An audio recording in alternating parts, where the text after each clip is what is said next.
a great story here on John McLendon, who a lot of folks may not know about, but I know you had some great time to spend with him. Yeah. This is a story about speed, how basketball and speed came together in the first place. This year, I've been hearing a bunch how fast the game moves and that this is the fastest pace ever. But that got me thinking, where did the fast break come from? And who came up with it in the first place? Because basketball's origins are all about peach baskets and standing and knocking the ball out of the hoop with a stick. Not exactly the type of fare that we saw last night in the NBA Cup or that we're seeing throughout basketball, college, pro, or even at the lower levels. I'm Aaron Meyer, and this is Iconic Seasons, the McLendon effect. It's dramatic. The pace difference is dramatic. This team tonight has really upped their pace compared to last year. In a league that prioritizes speed, like this is the fastest paced NBA that we've ever seen. I think across the league, everybody understands now. We have all the data. Players are running faster and further than ever before.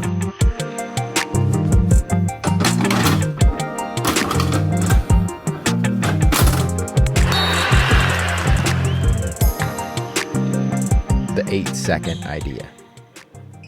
Imagine a coach demanding a shot every 8 seconds.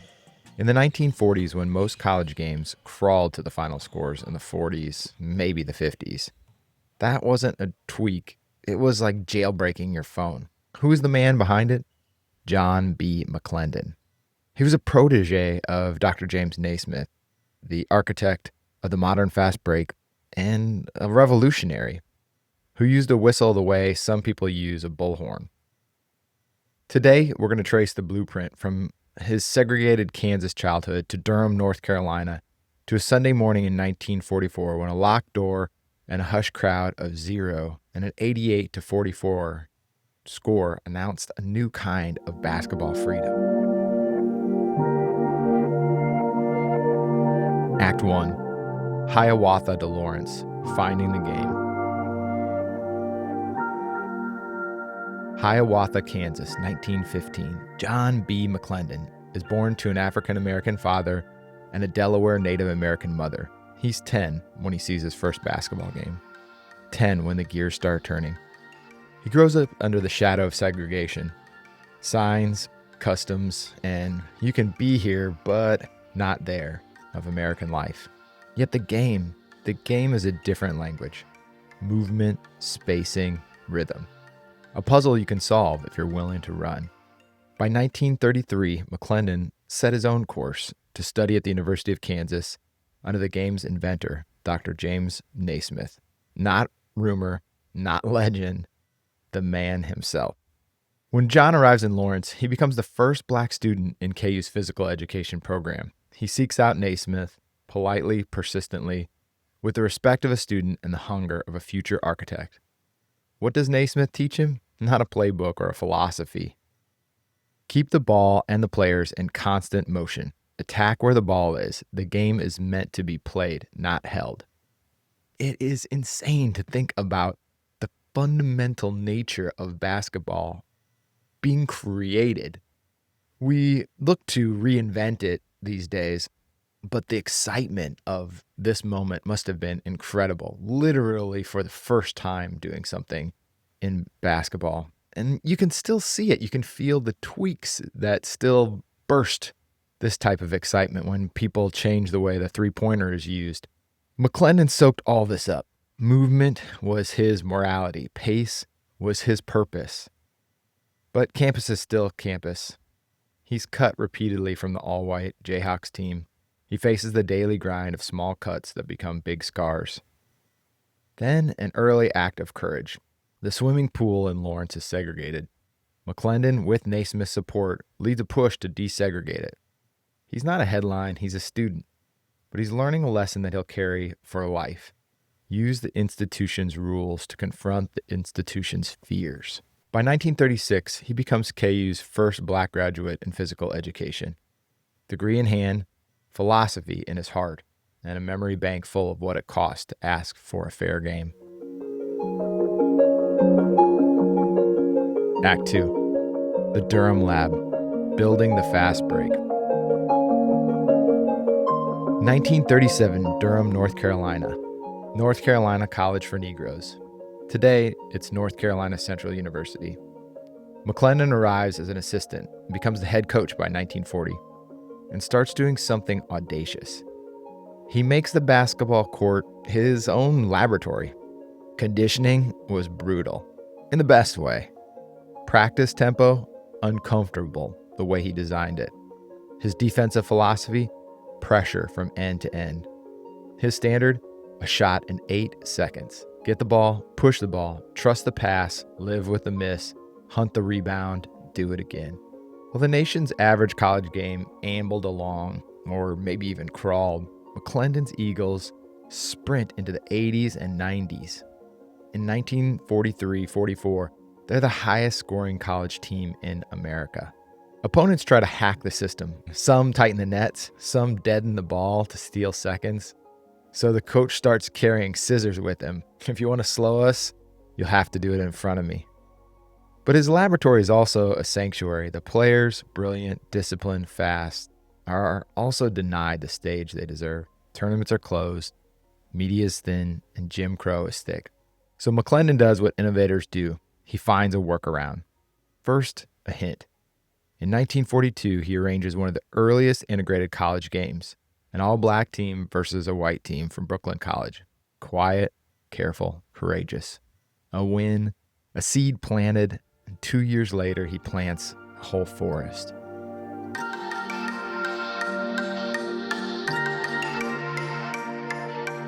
Act 3. Durham, 1944. The world is at war. The South is still under Jim Crow. The laws are not soft suggestions. They're etched into the walls, into the signs of daily life. McLendon wants his players to feel the measure of competition they're denied, to know they're as good or better than any team they can't legally face. What's his solution, though? Clandestine game with Duke University. Students from the medical school played in secret on a Sunday morning. He clears the gym, no crowd, no band, no headlines. The doors are barred. The teams walk into the floor that feels like a stage and a trap all at once.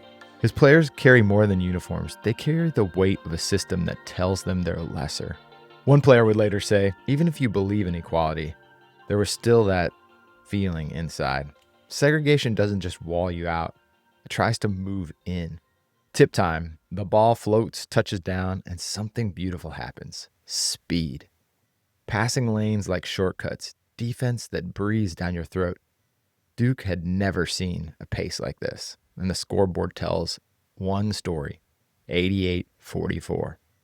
But there's a second act. After the game, the players mix and scrimmage, black and white, jerseys scrambled, just hoopers. They talk, they laugh, they compare calluses. In a building that could get them arrested, they deliver a quiet sermon. The only color that counts is the orange in your hands.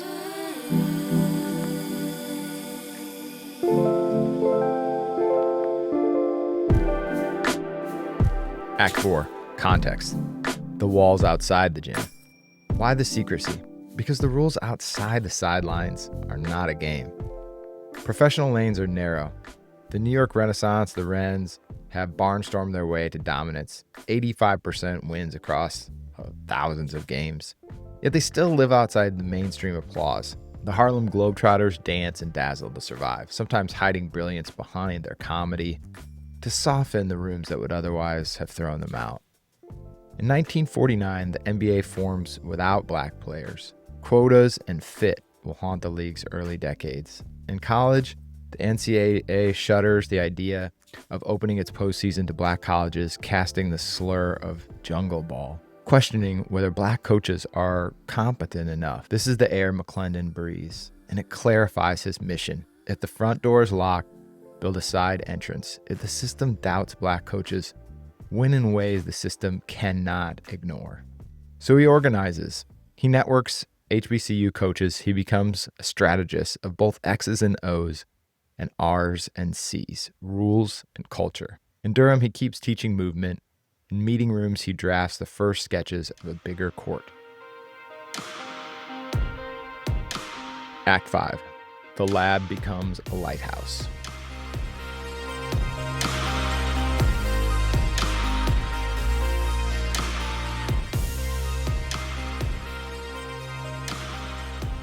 The genius of McLendon is that he makes radical ideas feel inevitable.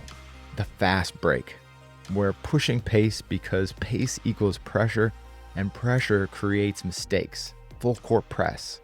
Why give you peace in the backcourt when anxiety can steal your lunch money? Conditioning. If you can run a mile a minute, you turn close games into an avalanche. Players buy in because it works and because he asks them to be more than athletes. 3 W's. No wine, no weed, no women. They aren't puritanical scolds. They were a pact for his teams, not just trying to win the game, trying to win the future. And the community showed up. Crowds swell, sometimes integrated crowds in places where the word is still whispered. In 1943-44, as the highest scoring team in the land, North Carolina College is a beacon. Not because the newspaper says so, but because every opponent knows so. Think about the audacity. A black coach in the Jim Crow South building a machine on tempo and trust, and then using that machine to invite white opponents to face something they've never faced. Basketball is honest. It reveals you and your team. One more note about that 88-44. People remember that number, and they should. But the margin is only part of the message. The rest lives in the mixed scrimmage afterward, in the laughter, in the blow that didn't fall, in the future that did. Sometimes the most revolutionary noise is the kind the world doesn't hear right away. What speed feels like. Close your eyes. Well, unless you're driving. Ball out, one dribble, head up, center lane runner, wings fill. Hit ahead pass, 2 strides, glass. 8 seconds, reset. That's what McLendon taught. If you've ever watched a modern team fly in transition, if you watch any NBA team right now and thought, wow, that looks like jazz, you're hearing his chart.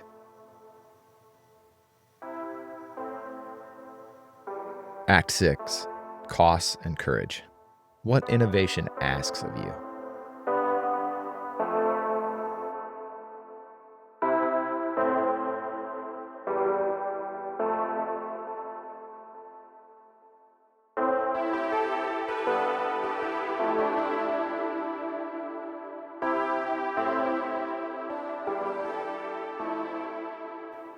Innovation costs. It costs wind in your lungs and doubt in your gut, and friends who say, why not slow down? What are you doing? For McLendon, it costs nights wondering if the next step forward will invite a step back from the wrong hands. It costs the humility to accept that a brilliant scheme doesn't matter if the world refuses the stage. But he keeps going. He sees the overlap between strategy and society. If we can increase the number of possessions in a game, maybe we can increase the number of chances a generation gets. If we can prove that black coaching competency isn't just adequate, but elite, maybe we can pry a door into the postseason walls. Durham becomes proof of concept. The secret game became a legend. And McLendon, he becomes a coach with a cause that knows how to set a back screen. There's another truth here, belief. McLendon wants his players to believe they're as good as any white player, better if they put in the work. That's not arrogance, that's antidote. Against any culture that says stay small, he scripts a game where you must play big. Act 7. Coach and inventor, the Naismith thread. All right, let's circle back to Naismith. The inventor didn't hand John a trophy. He handed him a question. What is the game for? For Naismith, sport was about moral formation, body, spirit, mind. For McLendon, it becomes a moral momentum, body, mind, spirit, society. Act 8 isn't just offense, it's ethic. Attack where the ball is means attack where the barrier is. You can draw a straight line from the peach basket to the 8-second shot clock in John's head, from the whistle in Springfield to the whisper in Durham. Run, don't ask permission. Side doors become front doors. By the late 1940s, the pressure McLendon and others apply starts to show. Committees form. The case for inclusion builds. The NAIA will become the first national tournament to open an at-large path for HBCUs in the 1950s. But we'll get into that in part 2. Right now, stand in the 1940s with me. The secret game is over. The scores are wiped. The gym empties. The doors unbar. The law remains. The world doesn't change overnight, yet something has changed. A set of black students walk off the floor with a new certainty. The boundary is imaginary if you're brave enough and organized enough to cross it. The secret game became a shared blueprint. We call this an iconic season, not because there's a banner in an arena, but because it's a pulse in the game's bloodstream. McLendon's laboratory in Durham didn't just change how fast we ran, it changed why we run. 8 seconds is more than a tempo. It's a theology of urgency. Full court press is more than a tactic. It's a way of refusing to surrender an inch of the world to fear. And the secret game, it whispers across decades. Sometimes the most important victories don't have ticket stubs. Next time, we'll sprint into the 1950s. We'll watch the side doors become front doors. NAIA inclusion demands that integrated hotels and restaurants at the tournament site, and the launch of a three-peat at Tennessee that forced the nation to adjust its lens. If this story moved you, share it with a teammate, a coach, or that friend who swears the fast break is poetry. Subscribe to Iconic Seasons, leave a review. It helps more hoopheads find these hardwood histories, and send us a voice memo. Until next time, remember, keep your low, eyes up.